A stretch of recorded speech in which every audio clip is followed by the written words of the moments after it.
భారతీ సిమెంట్స్కి గతంలో జగన్మోహన్ రెడ్డి కరెక్ట్గా ముఖ్యమంత్రి పదవి నుంచి దిగిపోవడానికి 2 నెలల ముందు కేటాయించుకున్నటువంటి ఏదైతే 50 సంవత్సరాల లీజు ఉందో దాని రద్దుకైతే ఆ రంగం సిద్ధమైంది. ఒక రకంగా రద్దు చేసినా కానీ జగన్మోహన్ రెడ్డి దాన్ని రాజకీయం చేయాలని చెప్పి ఇప్పటికే ఒక ప్లాన్ కూడా సిద్ధం చేసుకున్నాడు. వాస్తవానికి ఇందులో రాష్ట్ర ప్రభుత్వ ప్రమేయం కానీ రాష్ట్ర ప్రభుత్వ ఇంట్రెస్ట్ కానీ ఏమీ లేదు. అదే ఉంటే 2 ఏళ్ల పాటు ఆ లీజును కొనసాగించే అవకాశమే ఉండేది కాదు.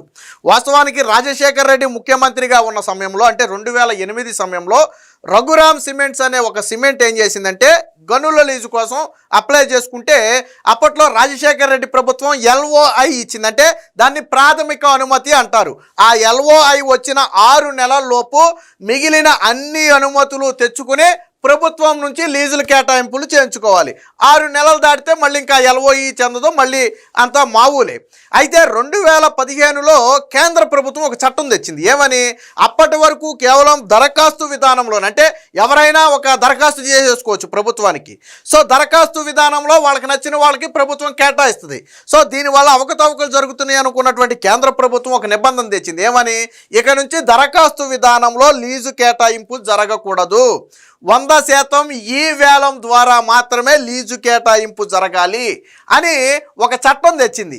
చట్టం తెచ్చి కూడా ఒక వెలుసుబాటు ఇచ్చింది. ఏమనంటే ఒకవేళ ఈ చట్టం వచ్చే సమయానికే ఎక్కడైనా సరే LOI పొంది ఉంటే అంటే మరి ఈ చట్టం 2015లో వచ్చింది, 2014 చివరిలోనే LOI పొందారనుకోండి, మరి వాళ్ళకి నష్టం కదా.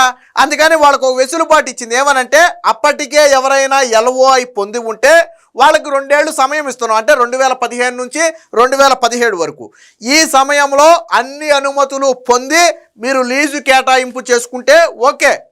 సో ఈ వేలంతో సంబంధం లేకుండా ఆ ఒక్కసారికి మట్టికి మీకు కేటాయింపు జరుగుద్ది. లేదు 2017 నాటికి మేము అనుమతులు తెచ్చుకోలేకపోతే ఆటోమేటిక్గా ఆ LOI అనేది రద్దు అవుతుంది అని ఒక చట్టం తీసుకొచ్చింది.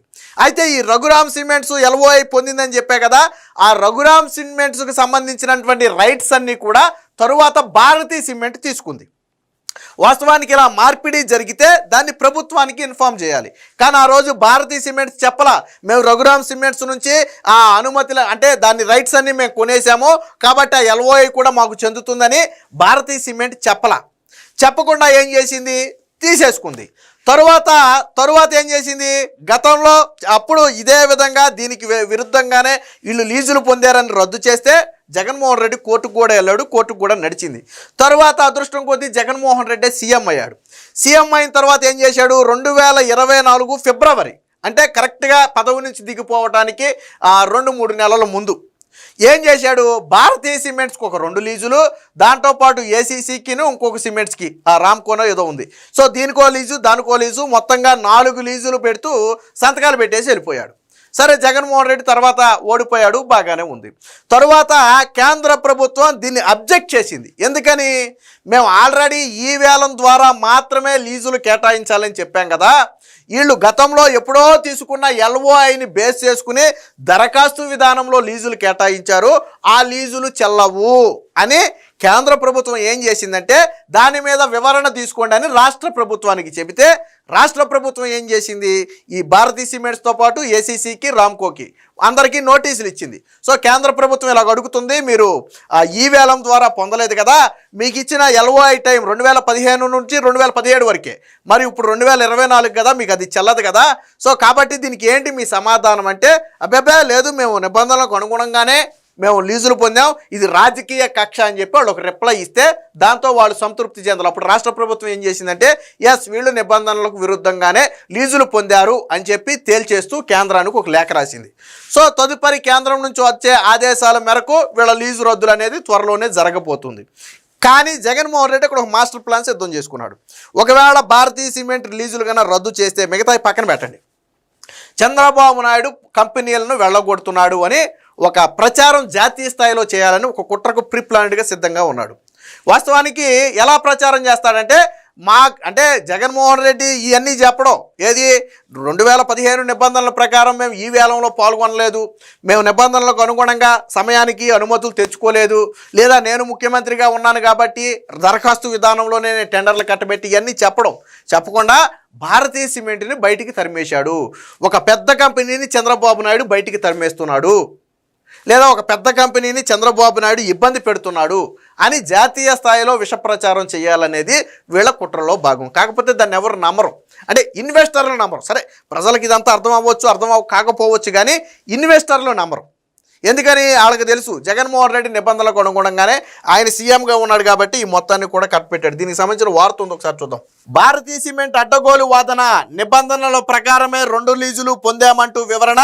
కేంద్ర గనుల శాఖ రూల్స్ ప్రకారం ఇది ఉల్లంఘనే. ఏసీసీ రామ్కో సిమెంట్ లీజులది అదే తీరు. అంటే భారతీయ సిమెంట్ ఏదైతే సమాధానం ఇచ్చిందో ఈ 2 కూడా అదే ఇచ్చాయి. ఎందుకంటే ఇవన్నీ ఒక తాటి చెట్టు కింద కట్టేసిన ఇవన్నీ కూడా ప్రభుత్వానికి నివేదించిన అధికారులు లీజు రద్దుకు ఉత్తర్వులు ఇవ్వటమే తరువాయి. కేంద్ర గనుల శాఖ నిబంధనలు ఉల్లంఘించి 2024లో సార్వత్రిక ఎన్నికలకు ముందు జగన్ ప్రభుత్వంలో ఆయన సతీమణి భారతీరెడ్డి డైరెక్టర్గా ఉన్న భారతీయ సిమెంటు 2 సున్నపు లీజులను పొందగా అందులో తప్పు లేదంటూ ఆ కంపెనీలో అడ్డగోలుగా వాదించింది. నిబంధనల ప్రకారమే లీజులు పొందామంటూ ప్రభుత్వానికి వివరణ ఇచ్చింది. ఆ వివరాలు పరిశీలించిన గనుల శాఖ అధికారులు 2015లో కేంద్ర గనుల శాఖ తీసుకొచ్చిన కొత్త నిబంధనలను భారతీయ సిమెంటు ఉల్లంఘించినట్లుగా తేల్చి ఇదే రిపోర్ట్ను సెంట్రల్ గవర్నమెంట్కి అయితే పంపడం జరిగింది.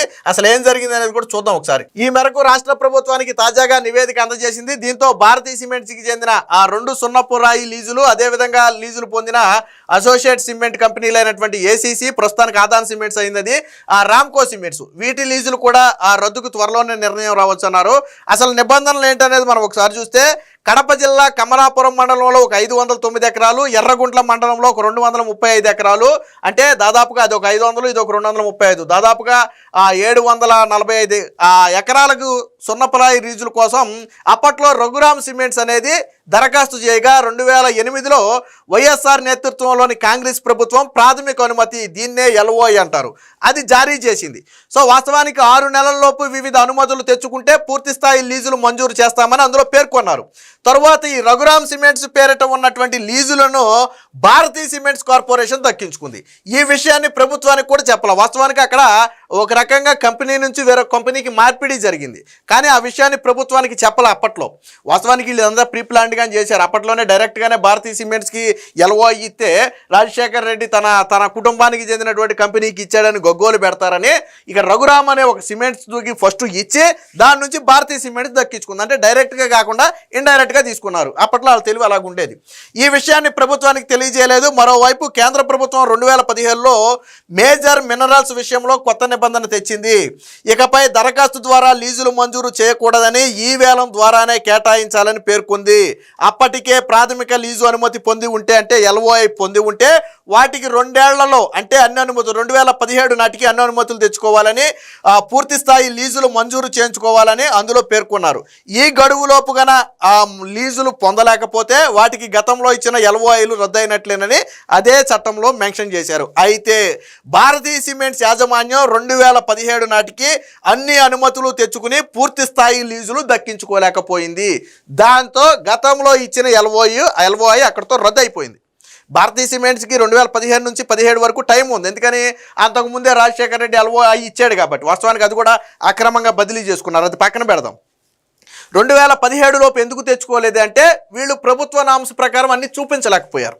అన్ని అనుమతులు, పర్యావరణ అనుమతితో సహా అన్ని అనుమతులు తెచ్చుకోవాల్సిన బాధ్యత వీళ్ళదే. అవి తెచ్చుకోలేకపోవడంతో ఏమైంది? అక్కడితో రద్దు అయిపోయింది. దీంతో హైకోర్టును ఆశ్రయించింది. అప్పట్లో రద్దు చేశారు. దీని తర్వాత ఇంకా మీకు లీజులు ఇవ్వమని చెప్తే వీళ్ళు హైకోర్టును ఆశ్రయించి హైకోర్టులో అది నడుస్తూ ఉండగానే జగన్మోహన్ రెడ్డి సీఎం అయిపోయాడు.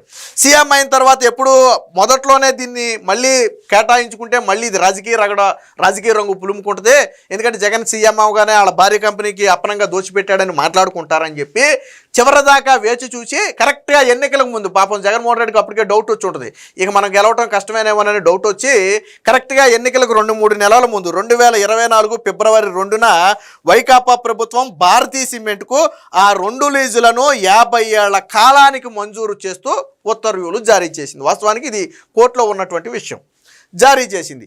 అదేవిధంగా 2023 నవంబర్ 15న కడప జిల్లా మైలవరం మండలంలో ఒక 997 హెక్టార్లు, అలాగే ఏసీసీకి 2024 మార్చి 15 ఎన్టీఆర్ జిల్లా జగ్గంపేటలో ఉన్నటువంటి జయంతిపురంలోని 267 ఎకరాలను రామ్కో సిమెంట్స్, ఎందుకంటే ఇవన్నీ వీళ్ళతో కలిసి ఉన్నటువంటి తోడు దొంగలే కాబట్టి దానికొకటి కేటాయించాడు. ఇది 2023లో కేటాయించాడు. ఇది మాత్రం ఎన్నికలకు 2 నెలల ముందే కేటాయించాడు తెలివిగా. కేంద్రం అభ్యంతరంతో రద్దు నోటీసులు. వేలం ద్వారా కాకుండా పాత దరఖాస్తుల ఆధారంగా భారతీయ సిమెంటు, ఏసీసీ, రామ్కో సిమెంట్లకు సున్నపురాయి లీజులు ఎలా మంజూరు చేశారంటూ గత ఏడాది కేంద్ర గనుల శాఖ ప్రశ్నించింది. దీంతో రాష్ట్ర ప్రభుత్వం ఆ 3 కంపెనీలకు గత నెలలో నోటీసులు ఇచ్చి వివరణ కోరింది. వీళ్ళు మాత్రం మేము నిబంధనల ప్రకారమే తీసుకున్నామని సొల్లు చెప్పారంటే ఇందులో రాష్ట్ర ప్రభుత్వ ప్రమేయం ఏమీ లేదు. పొందిన తర్వాత కేంద్ర ప్రభుత్వమే అడిగింది, మీరు ఈ వేలం ద్వారా ఇవ్వాల్సినవి ఇలా ఎలా ఇచ్చారు వాళ్ళు అని రాష్ట్ర ప్రభుత్వాన్ని ప్రశ్నిస్తే రాష్ట్ర ప్రభుత్వం అదే ప్రశ్న కంపెనీలను అడిగింది. వాళ్ళు మాత్రం అబ్బే మేము చట్ట ప్రకారమే తీసుకున్నాం. ఎలా తీసుకున్నారు? చట్ట ప్రకారం 2017తోనే అయిపోయింది. మీ లీజులు 2017 లోపు తెచ్చుకోవాలి. మీరు తెచ్చుకోకపోతే అది అక్కడితో క్లోజ్. అది చట్టంలోనే ఉంది. మరి ఎలా వచ్చింది మళ్ళీ? పోనీ జగన్మోహన్ రెడ్డి మొన్న లీజులు కేటాయించుకోవాలంటే ఏం చేయాలి? ఈ వేలం ద్వారా కేటాయించుకోవాలి. కానీ దరఖాస్తు విధానం అయితే భారతీయ సిమెంట్ తప్ప ఇంకా దేనికి వస్తుంది? రాదు కదా. ఆ జగన్మోహన్ రెడ్డి సిమెంట్స్కి కాకుండా వేరే దానికి ఇస్తాడా? 50 ఏళ్ళు, మళ్ళీ లీజు కూడా 50 ఏళ్ళు ఇచ్చారు. ఇప్పుడు ఇది రద్దు దిశగా అడుగులు పడుతున్నాయి. ఎందుకంటే సెంట్రల్ గవర్నమెంట్ చెప్పింది, నామ్స్కు వ్యతిరేకంగా లీజులు కేటాయిస్తే 100% రద్దు చేయాలని చెప్పి సెంట్రల్ గవర్నమెంట్ చెప్పింది. కాబట్టి ఇప్పుడు రాష్ట్ర ప్రభుత్వం దాని మీద చర్యలకైతే ఉపక్రమించింది. త్వరలోనే ఆ 4 లీజులు, అంటే 2 భారతీకి సంబంధించినవి, ఒకటేమో రామ్కోను, ఒకటేమో ఏసీసీ. సో ఈ 4 లీజులు రద్దుకు కూడా ఆ రంగం సిద్ధమైంది. కానీ రద్దు చేస్తే జగన్మోహన్ రెడ్డి దీనికి రాజకీయ రంగు పులమాలనే ఒక ప్రయత్నం కూడా చేస్తున్నాడు. కానీ రాజకీయ రంగు పొలము లేడు. ఎందుకంటే సెంట్రల్ గవర్నమెంట్ చెప్పుద్ది ఎందుకు రద్దు చేసిందో. ఇది రాష్ట్ర ప్రభుత్వం రద్దు చేసింది కాదు, సెంట్రల్ గవర్నమెంట్ నిర్ణయం ప్రకారం రద్దు అవుతుంది. సో ఈ విధంగా మొత్తానికి భారతీయ సిమెంట్స్ లీజ్ అయితే రద్దు కాబోవటం ఖాయంగా కనపడుతుంది.